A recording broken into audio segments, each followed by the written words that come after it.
I'm going to verify my physician's order, make sure that I have all the equipment that I need. I'm going to go in and introduce myself to my patient, let them know that we're going to do a dressing change for their central line, perform hand hygiene, make sure that I have the right patient. I'm going to go ahead and put a mask on myself and also put a mask on the patient. Ask the patient to turn their head away from the dressing to make sure they don't cough or breathe on it. At this point, hand hygiene, put on clean gloves. I would take off the old dressing if the patient had on, discard that appropriately, inspect the skin, make sure there's no redness, swelling, or drainage or bleeding, and then I would discard of those clean gloves, do hand hygiene, and then I would open up my sterile package away from me. I will take out my sterile field, make sure I do a 1-inch border and lay it down. And then at this point, I can grab my package, touching not the inside, and dump it out onto my sterile field. I'm going to take my sterile gloves out of that.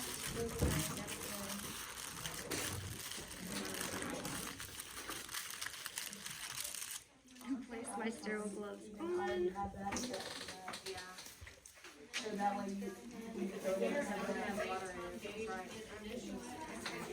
I can discard of this into the red container. At this point, everything on here is sterile. So I'm going to take my alcohol swabs and clean in a zigzag motion down one way and then flip it and then do another motion this way. I'm going to discard of that. Also going to take my ChloraPrep and make sure that it's wet, and we're going to do a circular motion from the inner all the way to the outer. Make sure that air dries, and then I will take the new dressing and make sure that we place, after it has air dried, put onto around the dressing, and then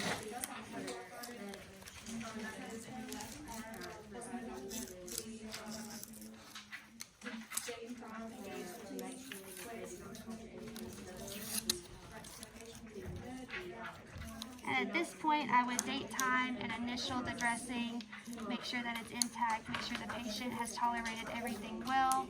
I would clean up my area, make sure I take my gloves off, do hand hygiene, and then document the dressing change, time, date, and how the patient tolerated.